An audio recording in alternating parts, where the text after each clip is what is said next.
Hello, everybody. My name is Elijah Rainier, and today I will be talking about why labels matter in regards to unwanted pornography.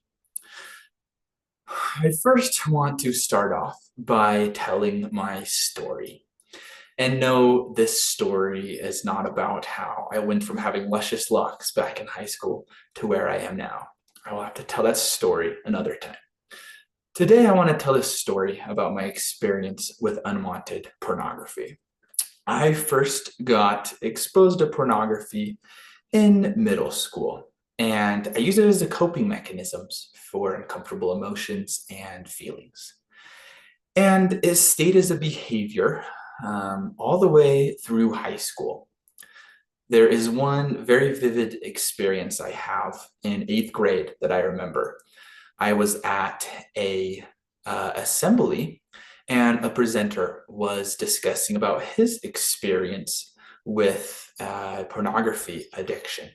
He said that he was a pornography addict and that throughout high school in his life he struggled with it, but then he finally got enough willpower and determination where for 4 years he was free of any pornography use. However, one day he got super stressed and really nervous, and he ended up looking at pornography. The message I got from that assembly was that no matter what I do, I will always be an pornography addict. That there will always come a time when the stress and anxiety will become too high and that I will look at pornography. I had given myself the identity as a pornography addict. And because of that, in my head, it was going to last forever. However, after high school, there was a podcast that changed it all.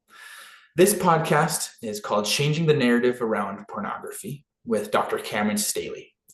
And Dr. Cameron Staley is really cool. He is a psychologist up at Idaho State University. And he decided to do research to see if pornography is actually addictive. And what he found is that pornography is not addictive at all. And so he recommends that we do not use the word pornography addiction when referring to ourselves, but instead use the term unwanted porn use. That point of changing pornography addiction to unwanted porn use changed everything in my life. Well, the reason why is because we are who we say we are. Identity causes behavior. Since I had viewed myself as a pornography addict throughout high school, I gave that label the power to control what I do. So the flip side is also true. When I changed my identity, when I changed that label and instead labeled myself as really nothing but just a normal human being with unwanted porn use, I realized that since I didn't want this behavior, I could change it and I could no longer have it be something that I would fall back to when I was extremely stressed or anxious. We are what we tell ourselves, and what we tell ourselves is what we are to do. And so, since realizing this, I've realized the negative benefits of labeling someone who views pornography as an addict. Some of you might be thinking, well, it makes sense to label someone who views pornography as an addict because pornography itself is addictive. Well, as I talked about with Cameron Staley, and as I've found doing more research for my literature review, there is a lot of research on if pornography is actually addictive. This is a great article, has a fantastic name. The Emperor Has No Clothes.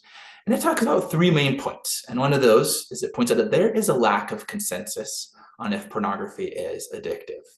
This lack of consensus is so strong that the Diagnostic and Statistical Manual for Mental Disorders, the manual all psychologists use to define addictions and treat behaviors, does not list pornography as an addiction in its manual because there is no clear side.